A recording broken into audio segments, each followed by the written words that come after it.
Look at your hands. If you are a man watching this video, there is a very real chance that the blood of the worst mass murderer in human history is flowing through your veins right now. This is not a myth, and it is not a conspiracy theory. In 2003, a team of international scientists decided to test the DNA of men from all over the world to map out human history. They were looking at the Y-chromosome, which is the specific piece of DNA that is passed down directly from a father to his son, generation after generation. Normally, a genetic map looks like a messy tree with millions of different branches, showing how diverse the human race is. But when these scientists looked at the results from Asia, the Middle East, and Europe, they found something that terrified them. They discovered a massive, unnatural genetic anomaly. 1 out of every 200 men alive today shares the exact same DNA mutation. That is 16 million men walking the earth right now. Imagine a massive sports stadium packed with 80,000 men. Statistically, 400 of those men share the exact same great-great-great-grandfather. Evolution does not work this fast. A single genetic line does not naturally take over the globe in just 800 years. The scientists realized this was not natural selection. This was a forced,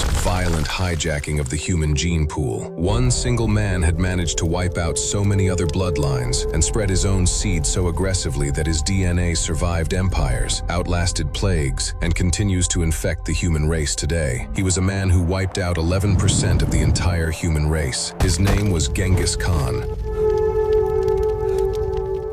And today, I'm going to show you the dark, mathematical secret of how his DNA took over the world, the chilling way he accidentally changed the climate of the Earth, and why his hidden tomb is considered the absolute most dangerous place on the planet. To understand how one single man's DNA could infect the entire planet, you have to understand how he fought and how he operated his empire. Genghis Khan didn't just want to take your land or steal your gold. He wanted to erase you from existence. He learned this brutality as a child named Temujin. Cast out by his tribe to starve in the freezing cold, he learned early that the world only has predators and prey. He even hunted and killed his own older brother over a piece of food. When he grew up and built the Mongol Empire, he turned that cold, emotionless survival instinct into a military strategy. When his army attacked a city, the rule was simple: surrender immediately and pay taxes, or fight back and die. If a city fought back, the punishment was absolute and mathematical. Every single man and boy taller than the wheel of a wagon was executed. The Mongols would line them up,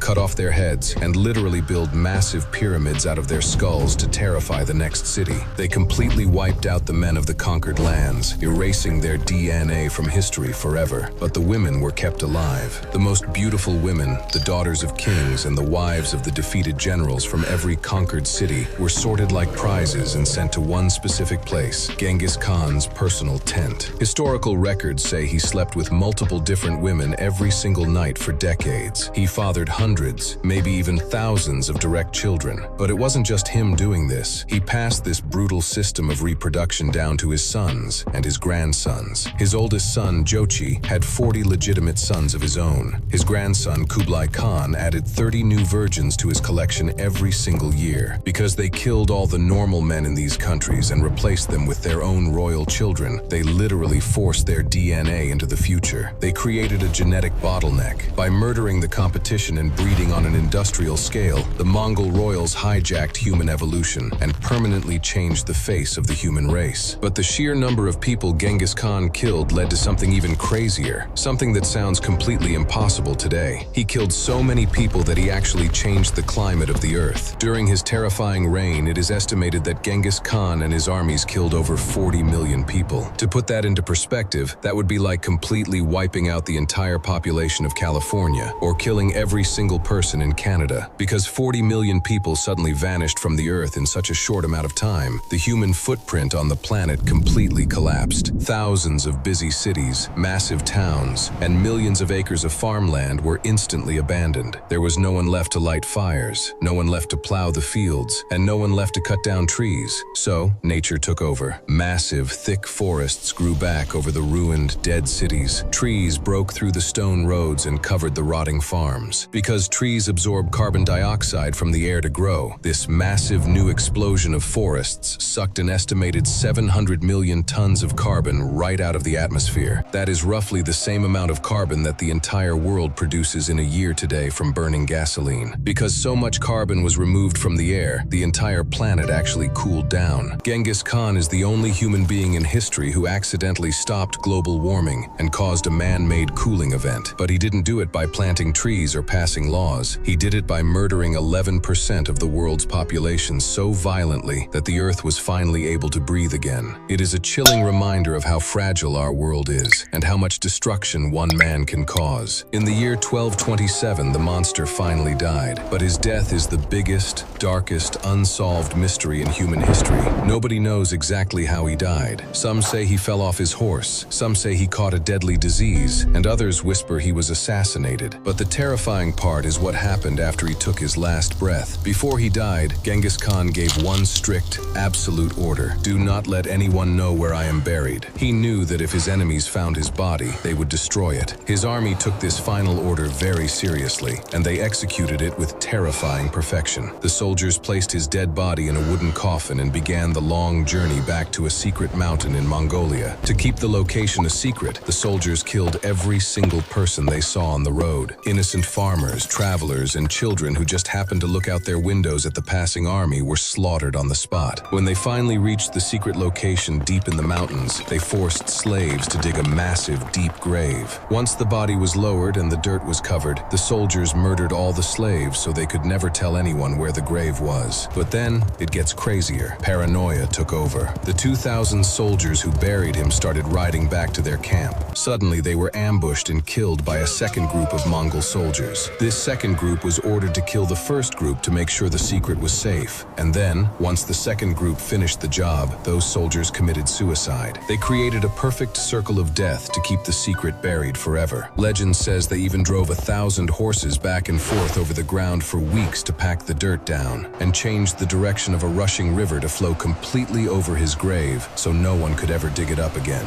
Today, over 800 years later, nobody has ever found his tomb. We have modern satellites that can read a license plate from space. We have ground-penetrating radar that can see deep into the earth. And we have the best archaeologists in the world. But the grave of Genghis Khan remains totally invisible. But maybe that is a good thing. In Mongolia, there is a very famous, very dark legend. If you open the grave of the great Khan, the world will end in a war worse than anything he ever started. Is it just a crazy myth? Well, listen to this terrifying piece of history. In 1941, the ruthless Soviet dictator Joseph Stalin ordered his team to open the tomb of a king named Timur. Timur was a brutal warlord and a direct descendant of Genghis Khan. The local people begged Stalin not to do it. Written carved directly on the stone of the tomb was a clear, chilling warning: whoever opens my tomb will unleash an invader more terrible than I. Stalin laughed at the curse. He ignored the warning and ordered his men to crack the tomb open anyway. Exactly 3 days later, Adolf Hitler invaded the Soviet Union. It was the largest and bloodiest military invasion in the history of the world, pulling the Soviet Union into World War II. Tens of millions of people died in the freezing snow. Stalin was so terrified that he quickly ordered the body to be reburied with full honors, and shortly after, the tide of the war finally turned. If opening the tomb of his grandson caused the bloodiest battle of World War II, what do you think will happen if we finally find and open the tomb of Genghis Khan himself? 16 million men have his blood inside them today, walking among us, carrying his violent ghost in their DNA. His tomb is still waiting in the dark, hidden under a river or a mountain, holding secrets we may not be ready for. What do you think? Should we keep searching for it to solve the greatest mystery in history? Or are some secrets meant to stay buried forever? Let me know your theory in the comments below. And if this video blew your mind and changed the way you see history, hit that subscribe button for more.